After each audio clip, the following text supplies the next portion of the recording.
भारत के लिए सबसे बड़ी खुशखबरी आ चुकी है। इस साल शुरुआत से ही ये चल रहा था कि कोविशील्ड और कोवैक्सीन के लिए मंजूरी चाहिए थी, इमरजेंसी अप्रूवल के लिए, और डीसीजीआई ने, drug controller general of India ने ये मंजूरी दे दी है। कोविशील्ड और कोवैक्सीन दोनों को ही मंजूरी दी है। अब भारत में जो वैक्सीन लगने का रास्ता है वो बिल्कुल साफ हो चुका है। कई सारी बातें हैं इसमें, हम आपको बताएंगे, आप हमारे साथ बने रहिए। मेरे साथ वर्तिका है। वर्तिका आपको बहुत ज़रूरी बातें इसमें बताने वाली है। वर्तिका, जैसा माना जा रहा था कि कोविशील्ड और कोवैक्सीन दोनों को अप्रूवल चाहिए था और वो मिल गया है। जी बिल्कुल, कोविशील्ड और कोवैक्सीन दोनों का ही भारत में बड़ी बेसब्री से इंतजार हो रहा था।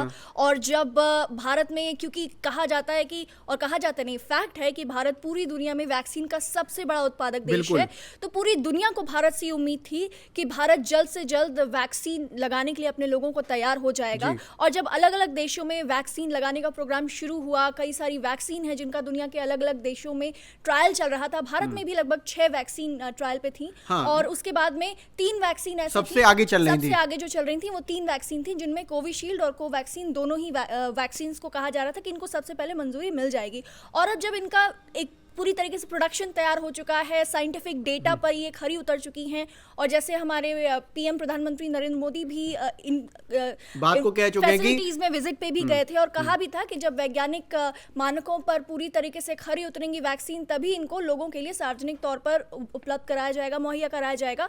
और बड़ी तेजी से हमारे पूरे देश के वैज्ञानिक लगे हुए थे। उन्हें बहुत बड़ा क्रेडिट दिया जाना चाहिए। सबसे बड़ा क्रेडिट वैज्ञानिक कम्युनिटी को जाता है। इसमें 2-3 चीजें मैं आपको बता देता हूं कि कोविशील्ड को बनाया है सीरम इंस्टीट्यूट ऑफ इंडिया, जो पुणे का संस्थान है, उसने ऑक्सफोर्ड के साथ और एस्ट्राजेनेका कंपनी के साथ, ब्रिटेन की, इनके साथ तीनों ने मिलकर बनाया है। इसके अलावा जो कोवैक्सीन है वो भारत की पहली स्वदेशी वैक्सीन होगी। इसको आईसीएमआर और भारत बायोटेक ने मिलकर बनाया है। तो ये बहुत बड़ी बात है कि भारत की जो वैक्सीन है, स्वदेशी वैक्सीन, उसको भी मंजूरी मिल चुकी है। तारीख का ऐलान नहीं हुआ है, जैसा कि वर्तिका ने बताया कि तारीख का ऐलान नहीं हुआ है। बताया जा रहा है कि 1-2 हफ्ते में तारीख का ऐलान भी हो सकता है। तारीख जल्द आ सकती है। बिल्कुल, तारीख जल्द से जल्द। अब पूरी तैयारी, क्योंकि ड्राई रन हो चुका है वैक्सीन का। बिल्कुल, ड्राई रन कल हुआ है पूरे देश में। हमने देखा कि 116 जिलों में और 250 से ज्यादा सेंटर बनाए थे, वहां ड्राई रन हुआ है। ड्राई रन हमको बता देते हैं कि एक तरह से मॉक ड्रिल है। मतलब आप ये समझ लीजिए कि ये पूरा काम हो चुका है कि वैक्सीन अगर आ जाए तो लगेगी कैसे, इस तरह की तैयारी पूरी हो चुकी है देश में। बिल्कुल, और एकदम एक चुनावी जिस तरीके से मुहिम चलती है पूरे देश भर में, पोलिंग बूथ जिस तरीके से तैयार किए जाते हैं, उसी तरीके से वैक्सीन बूथ तैयार किए जा रहे हैं। और वैक्सीन किसको दी जाएगी, कैसे दी जाएगी, इसकी लिस्ट पूरी तैयार की जा रही है। डीसीजीआई ने अपनी बात में एक जरूरी बात ये कही है कि ये सेफ हैं, एफिकेसी इनकी बहुत अच्छी है और रेडी टू प्रोवाइड है, कि ये कल को आप ये नहीं है कि अगर हम उनको मंजूरी दे दें तो अब इंतजार करना पड़ रहा है कि अभी वैक्सीन आएगी कि नहीं आएगी। भारत जैसे देश में, जहां हमारी जनसंख्या दूसरी विश्व की सबसे बड़ी जनसंख्या है, वहां हर एक व्यक्ति तक वैक्सीन पहुंचाना अपने आप में एक बहुत बड़ा युद्ध स्तर का काम होगा।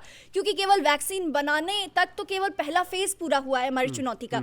अब सबसे बड़ा फेज जो है, सबसे बड़ी चुनौती अब शुरू होती है कि हर व्यक्ति तक सेफ्टी के साथ में वैक्सीन पहुंचे। क्योंकि ये वैक्सीन, इसमें मैं इंपॉर्टेंट बात ये जोड़ दूंगा कि आपने कहा कि ये चैलेंज है, लेकिन चैलेंज को दूर करने के लिए लगातार काम हो रहा है, जिसमें जैसे ड्राई रन हो गया। इसके अलावा जो इंपॉर्टेंट बात ये है कि जो आपने बताई भी कि 2 से 8 डिग्री सेल्सियस पर ये वैक्सीन रख सकते हैं, इसको स्टोर कर सकते हैं। प्रधानमंत्री नरेंद्र मोदी ने भी ट्वीट किया है। उन्होंने कहा कि ये सभी भारतीयों के लिए गर्व की बात है और ये वाकई आत्मनिर्भर होने का समय है, क्योंकि ये दिखा दिया है कि हम आत्मनिर्भर हो सकते हैं।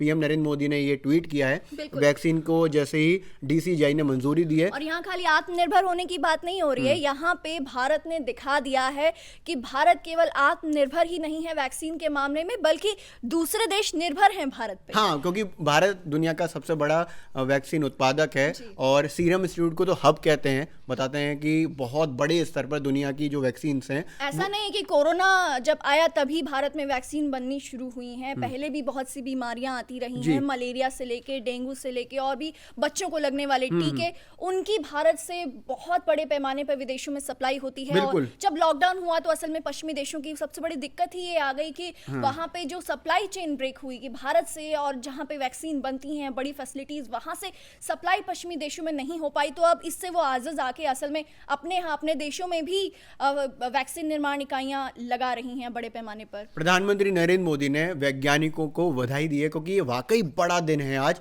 कि कोविशील्ड जो सीरम इंस्टीट्यूट ने एस्ट्राजेनेका और ऑक्सफोर्ड के साथ मिलकर बनाई है, उसको मंजूरी मिल गई है। इसके साथ ही कोवैक्सीन जो भारत की पहली स्वदेशी वैक्सीन होगी, भारत बायोटेक और आईसीएमआर ने मिलकर बनाई है, दोनों को ही डीसीजीआई ने मंजूरी दे दी है। अब बस दिन वो बता लगना बाकी है जिस दिन वैक्सीन लगेगी, बाकी सारे रास्ते अब साफ हो चुके हैं। इसके साथ एक इंपॉर्टेंट बात मैं आपको यहाँ बता दूं कि दोनों ही जो वैक्सीन है उनकी 2 डोज लगेंगी। लगातार इस बात की कही जा रही थी कि कितनी डोज लगेंगी, 1.5 लगेगी, 1 लगेगी, 2 लगेंगी। अब ये बिल्कुल क्लियर है कि 2 डोज दोनों ही वैक्सीन की, कोविशील्ड और कोवैक्सीन की लगेंगी। लेकिन जो जाइडस कैडिला की जो वैक्सीन है, जाइकोव डी, उसकी 3 डोज लगेंगी। जाइकोव डी अभी आना बाकी है, उसका तीसरे दौर का ट्रायल चल रहा है, लेकिन वो जब भी आएगी तो उसकी 3 डोजेज लगेंगी। ये आज डीसीजीआई ने क्लियर कर दिया है। बस डेट रह गई है, डेट जल्द ही आनी बाकी है, बाकी सारी चीजें अब क्लियर हैं। डीसीजीआई साफ कर चुका है कि कोविशील्ड और कोवैक्सीन भारत में लगने के लिए तैयार हैं।